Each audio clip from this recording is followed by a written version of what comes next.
وسندنا ونبينا وشفيعنا وهادينا ومرشدنا ومولانا محمدا أحمدا عبده ورسوله. أما بعد فأعوذ بالله من الشيطان الرجيم. بسم الله الرحمن الرحيم. إن أول بيت وضع للناس للذي ببكة مباركا وهدى للعالمين. وقال الله تبارك وتعالى في مقام آخر: إنما يعمر مساجد الله من آمن بالله واليوم الآخر وأقام الصلاة وآتى الزكاة ولم يخش إلا الله. صدق الله وصدق رسوله النبي الأمي الهاشمي الفرشي الكرشي الكريم، ونحن على ذلك لمن الشاهدين والشاكرين، والحمد لله رب العالمين. اللهم صل على سيدنا محمد وعلى آل سيدنا محمد وبارك وسلم. اللهم صل على سيدنا محمد وعلى آل سيدنا محمد وبارك وسلم. اللهم صل على سيدنا محمد وعلى آل سيدنا محمد وبارك وسلم. اللہ رب العزت نے کائنات کو بنانے سے پہلے اس کائنات میں سب سے پہلے مسجد کو بنایا. ان اول بیت وضع للناس للذی ببکۃ مبارکا وہدی للعالمین. پوری کائنات میں سب سے پہلے مسجد اللہ تعالیٰ نے بنائی، اپنا گھر، پھر کائنات کو اللہ تعالیٰ نے وجود عطا فرمایا. امام الانبیاء صلی اللہ علیہ وسلم نے بھی ہجرت کے بعد جو پہلا کام کیا وہ مسجد بنائی ہے. چونکہ مکہ مکرمہ میں ایسی فضا نہیں تھی کہ دوسری مسجد بنائی جا سکے. جو پہلے سے مسجد بیت اللہ بنی ہوئی ہے اس کو آباد کرنے کے لیے مشکلات تھی.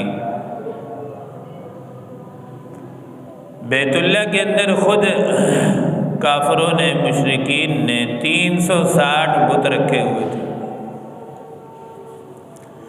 امام الانبیاء صلی اللہ علیہ وسلم نے جب مکہ سے ہجرت فرما کر مدینہ منورہ تشریف لے گئے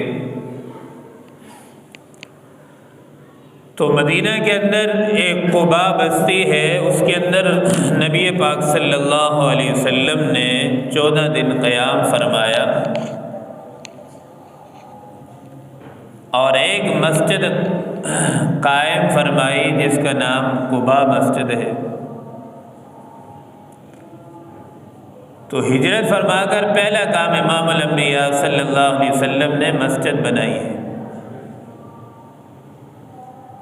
اور اسی مسجد کے متعلق آتا ہے قرآن مجید میں اللہ رب العزت فرماتے ہیں: لَمَسْجِدٌ أُسِّسَ عَلَى التَّقْوَى مِنْ أَوَّلِ يَوْمٍ أَحَقُّ أَن تَقُومَ فِيهِ رِجَالٌ يُحِبُّونَ أَن يَتَطَهَّرُوا. خود سرکار دو عالم صلی اللہ علیہ وسلم کا ارشاد پاک ہے کہ جو آدمی میری اس مسجد قباء میں 2 رکعت نفل پڑھے گا اسے 1 مقبول عمرے کا ثواب ملے گا۔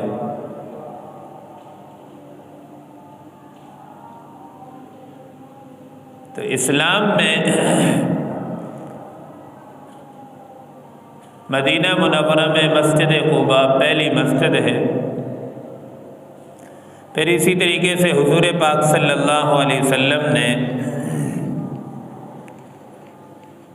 مسجد نبوی صلی اللہ علیہ وسلم بھی تعمیر فرمائی، اور دیگر مساجد بھی ہیں۔ تو ہمیں اس سے یہ سبق ملتا ہے کہ جہاں کہیں بھی نیا علاقہ آباد کریں تو سب سے پہلے مسجد، سوسائٹی بنائیں تو سب سے پہلے مسجد، اور اگر گھر خریدنا ہو تو سب سے پہلے مسلمان کو یہ دیکھنا چاہیے کہ اس گھر کے قریب مسجد بھی لگتی ہے کہ نہیں۔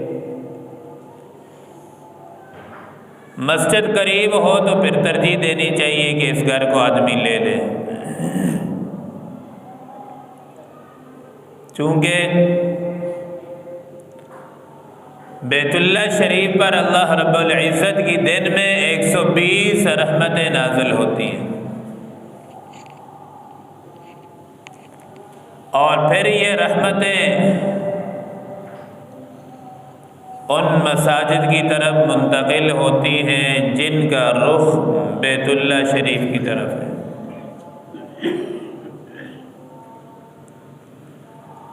پھر یہ ان مساجد سے اللہ رب العزت کی رحمتیں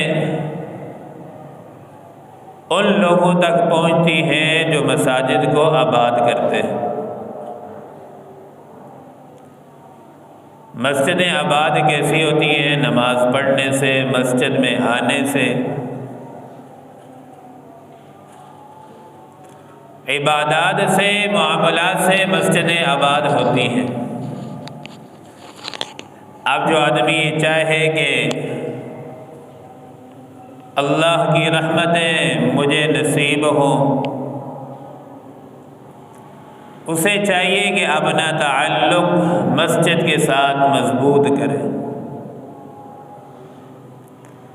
اپنا رشتہ مسجد کے ساتھ مضبوط کرے۔ جب مسجد کے ساتھ تعلق مضبوط ہوگا تو اللہ رب العزت کے ساتھ تعلق مضبوط ہوگا، اور جتنا مسجد کے ساتھ مضبوط تعلق ہوگا تو پریشانیاں زندگی سے اتنی کم ہوں گی۔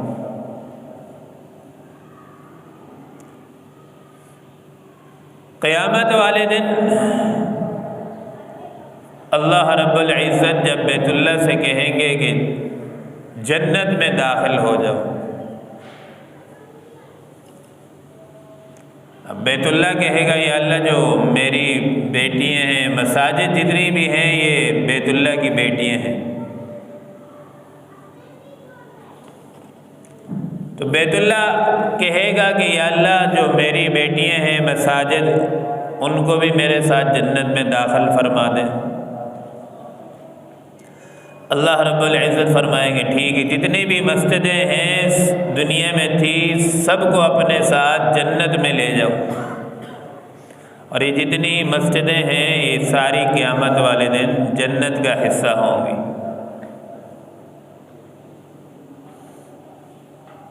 اور جب مسجدیں ساتھ بیت اللہ کے ساتھ مل جائیں گی تو پھر مسجدوں کو بھی حکم ہوگا کہ ساتھ جاؤ۔ مسجدیں کہیں گی یا اللہ وہ لوگ بھی ہمارے ساتھ بھیج دیں جو دنیا میں ہمیں آباد کرتے تھے، نمازیں پڑھتے تھے، صفائی کرتے تھے، ہماری تعمیر میں حصہ لیتے تھے، یا اللہ انہیں بھی ہمارے ساتھ جنت میں داخل فرما دیں۔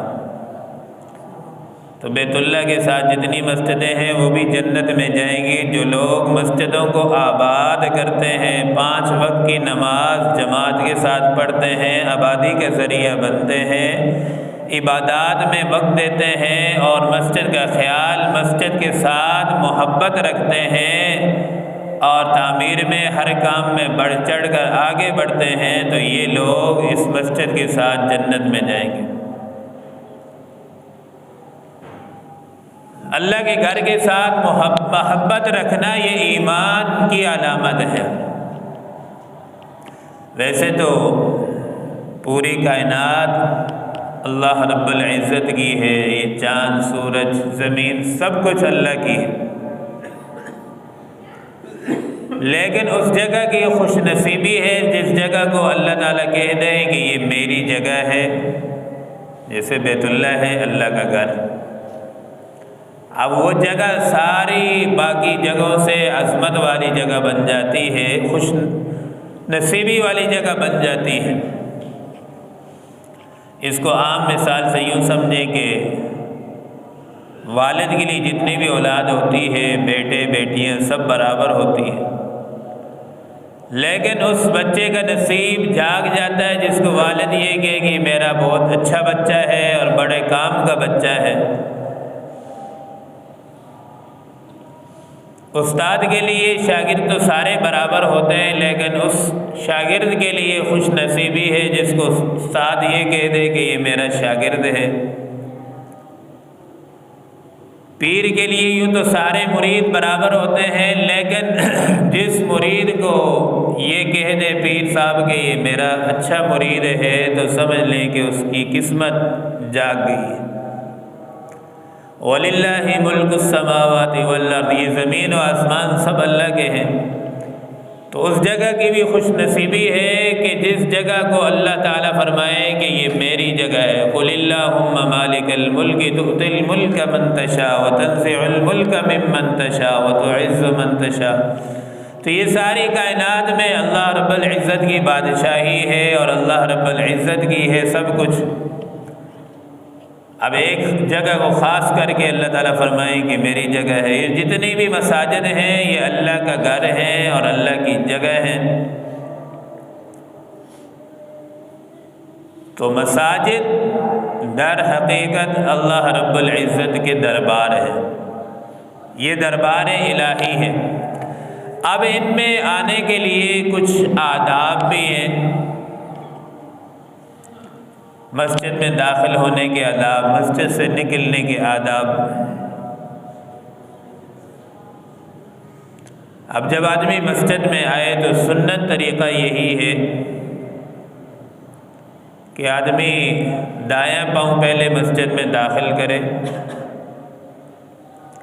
اور دعا پڑھ کے بسم اللہ والصلاۃ والسلام علی رسول اللہ اللہم افتح لی ابواب ورحمتک،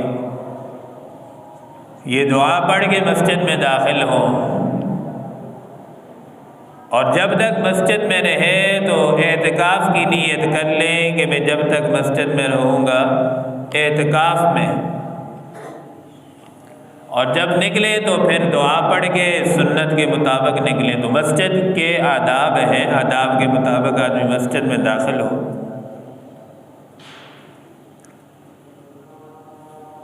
قیامت والے دن گرمی کی جو شدت ہوگی، سورج بھی آگ برسا رہا ہوگا اور ہر انسان نفسا نفسی کے عالم میں ہوگا۔ اس دن ہر آدمی ترسے گا کہ سایہ کوئی جگہ مجھے مل جائے، سایہ دار میں اس میں بیٹھ جاؤں، تپش سے گرمی سے بچ جاؤں۔ حدیث مبارکہ میں آتا ہے امام الانبیاء صلی اللہ علیہ وسلم کا ارشاد ہے، فرمایا کہ سبعۃ یظلھم اللہ، 7 خوش نصیب لوگ ایسے ہوں گے جنہیں عرش الہی کا سایہ نصیب ہوگا۔ ان میں ایک عادل بادشاہ ہے جس کو دنیا میں اللہ تعالیٰ نے بادشاہت عطا کی ہو اور وہ عدل پر فیصلے کرتا ہو، انصاف کے ساتھ فیصلے کرتا ہو، اسے جو ہے اللہ رب العزت اپنے عرش کا سایہ عطا فرمائیں گے۔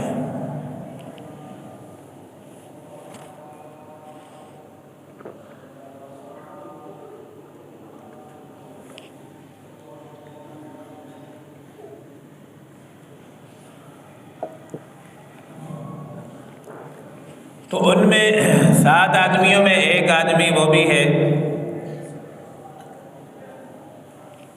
رجل قلبه معلق بالمسجد،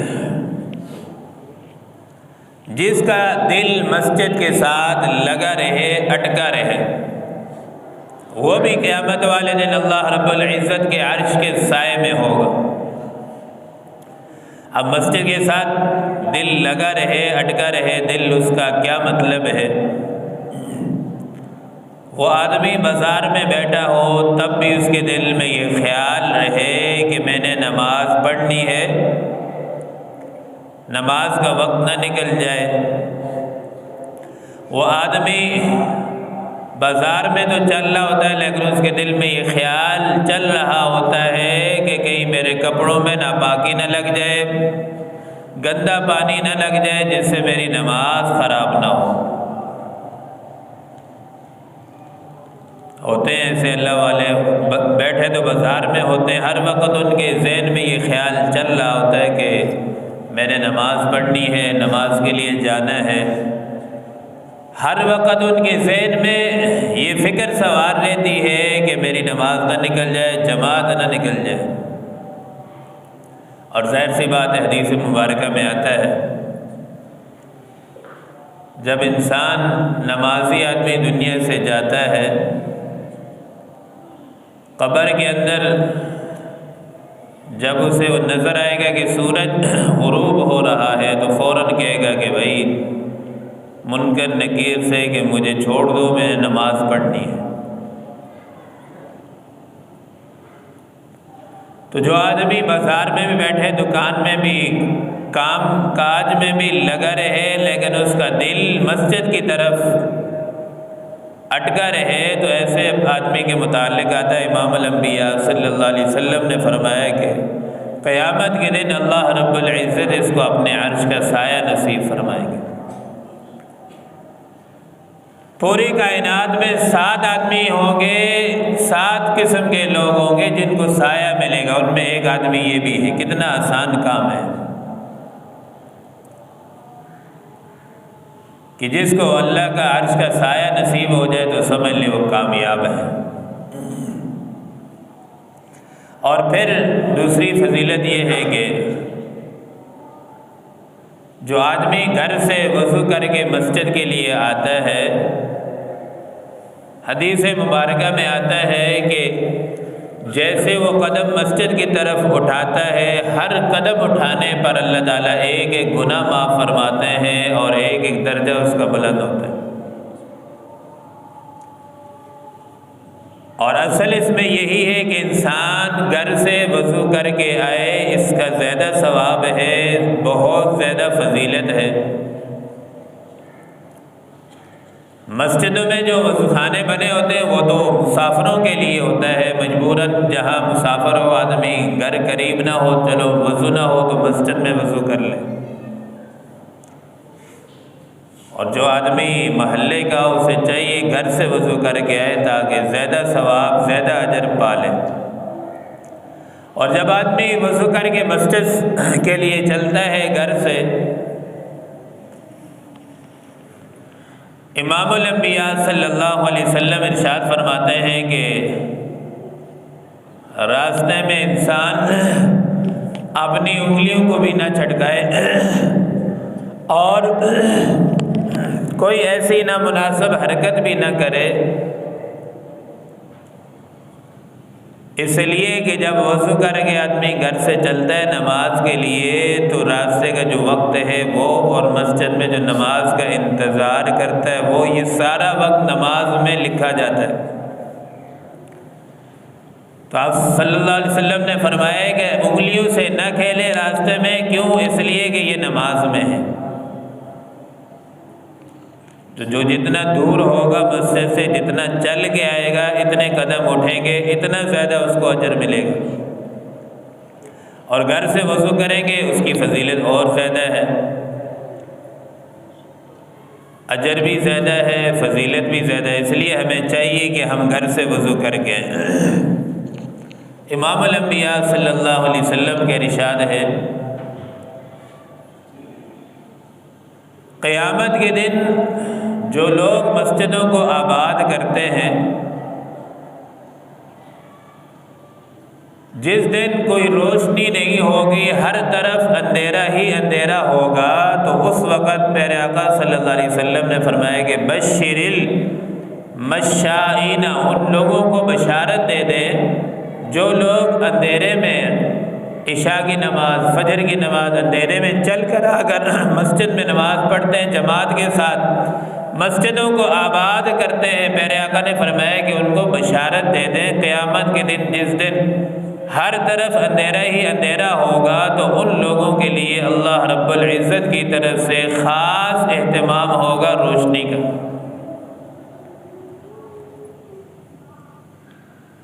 اور زیادہ فضیلت فجر کی نماز کی ہے۔ امام الانبیاء صلی اللہ علیہ وسلم کے زمانے میں جماعت کا اتنا اہتمام تھا کہ کسی منافق کو بھی جرت نہیں ہوتی تھی کہ وہ جماعت چھوڑ دے۔ امارت اسلامیہ کی حکومت تھی، حضور صلی اللہ علیہ وسلم خود حاکم تھے، تو منافق کو بھی جرت نہیں ہوتی تھی کہ وہ جماعت کے ساتھ نماز نہ پڑھے، وہ بھی جماعت کے ساتھ نماز پڑھتے تھے۔ لیکن فجر اور عشاء میں منافق جو ہے نا سستی کرتے تھے، وہ کہتے تھے کہ فجر اور عشاء میں جماعت میں شامل ہونا، پہنچنا مشکل ہے۔ اس لیے فرمایا نا کہ جو آدمی فجر میں عشاء میں نہ پہنچ سکے تو سمجھ لو وہ منافق ہے۔ مومن کے لیے تو نماز پڑھنا آسان ہے، مومن حشاد چہرے کے ساتھ خوشی بخوشی آئے گا عبادات کے لیے، منافق جو ہے اس کے لیے مشکل ہوتا ہے۔ اور جو آدمی مسجدوں کو آباد کرتے ہیں، مسجد میں آتے ہیں، وہ مسجد میں آنے والا ہر انسان اللہ رب العزت کا مہمان ہے۔ اور اللہ رب العزت اپنے مہمان کا جو اکرام فرماتے ہیں، تو اللہ رب العزت کو اپنے مہمان کا اکرام کرنے کے لیے دنیا میں کوئی ایسی وافر جگہ ہی نہیں ہے، تو اس لیے اللہ رب العزت اپنے مہمان کا اکرام جنت میں فرمائیں گے۔ اب ظاہر سی بات ہے، جو آدمی مسجدوں کو آباد کرنے کا ذریعہ بنتا ہے، چاہے وہ کسی لحاظ سے ہو، تعمیر کے لحاظ سے ہو، نماز پڑھنے کے لحاظ سے ہو، آبادی کا ذریعہ بنے، روشن کرنے کا ذریعہ بنے، تو اللہ رب العزت جو ہے اس کا اکرام قیامت والے دن فرمائیں گے۔ اب مسجد کی تعمیر کی جو بات ہے، قرآن میں اللہ نے فرمایا ہے کہ جب مسجد تعمیر ہو رہی تھی تو یہودی آگے مشرکین آگے کہنے لگے کہ ہم مسجد بنائیں گے، اگر مسلمانوں کے پاس پیسہ نہیں ہے تو ہم لگائیں گے پیسہ۔ تو اللہ نے فرما دیا ما کان للمشرکین ان یعمروا مساجد اللہ، اللہ نے فرمایا ہے کہ ان کافروں اور یہودیوں کا کیا حق بنتا ہے کہ یہ مسجد بنائیں۔ انما یعمر مساجد اللہ من آمن باللہ والیوم الآخر، مسجدیں تو وہ بنائیں گے جن کا اللہ پر ایمان ہوگا، آخرت پر ایمان ہوگا، وہ مسجدیں بنائیں گے۔ یہودیوں کو کیا حق بنتا ہے؟ تو مسجدیں بھی وہی بناتے ہیں جن کا آخرت پر ایمان ہوتا ہے، آباد بھی وہی کرتے ہیں جن کا روز قیامت پر ایمان ہوتا ہے، وہی بناتے ہیں جن کے دل میں ایمان اللہ نے دیا ہوتا ہے۔ تو بنا بھی مسلمان ہی سکتے ہیں اور مسلمان ہی اس کو آباد کر سکتے ہیں۔ پھر امام الانبیاء صلی اللہ علیہ وسلم کی جو ذات اطہر ہے،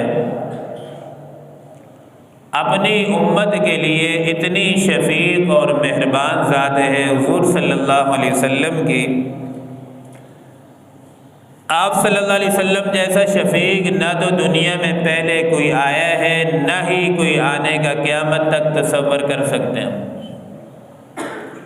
اور آپ صلی اللہ علیہ وسلم نے جماعت چھوڑنے پر کتنی سخت وعید فرمائی ہے۔ آپ صلی اللہ علیہ وسلم کا ارشاد ہے کہ میرا دل چاہتا ہے جو لوگ گھروں میں نماز پڑھ لیتے ہیں، مسجد میں بغیر عذر کے جماعت میں شامل نہیں ہوتے، حضور صلی اللہ علیہ وسلم نے فرمایا کہ میرا دل چاہتا ہے کہ میں اپنی جگہ کسی کو امام مقرر کروں اور میں ان لوگوں کے گھروں کو آگ لگا دوں جو گھروں میں نماز پڑھتے ہیں، مسجد میں جا کر جماعت کے ساتھ نماز نہیں پڑھتے۔ اب بتائیں کتنی سخت وعید ہے، کتنا سخت جملہ ہے اور کتنا غضب ہے کہ جو لوگ جماعت کے ساتھ نماز نہ پڑھیں ان کے لیے کتنی سخت وعید ہے۔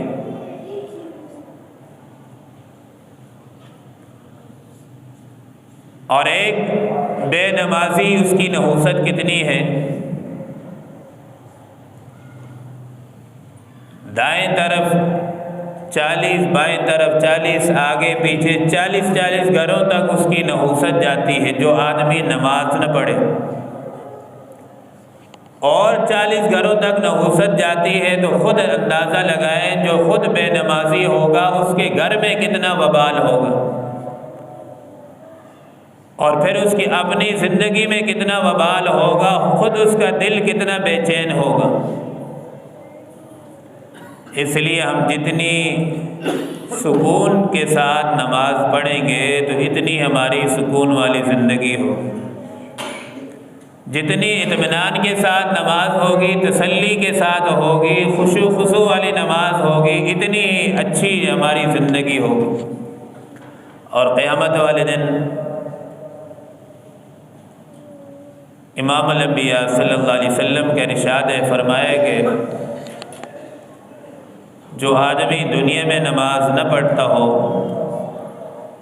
ہم اپنے شناختی کارڈ میں مسلمان لکھوا لیں، اس سے کچھ نہیں ہوتا۔ جو آدمی نماز نہ پڑھتا ہو قیامت والے دن اس کا حشر مسلمانوں کے ساتھ نہیں ہوگا۔ حدیث پاک کے صاف اور واضح الفاظ ہے کہ اس کا حشر فرعون، حامان، یہ بڑے بڑے کافر ہیں، ان کافروں کے ساتھ اس کا حشر ہوگا۔ کیوں؟ اس لیے کہ مسلمان اور کافر کے درمیان جو فرق کرنے والی چیز ہے وہ نماز ہے۔ کافروں کے ہاں بھی نماز نام کی کوئی چیز نہیں ہے، دین نام کی کوئی چیز نہیں ہے، بس جانوروں والی زندگی ہے، کھاؤ پیو۔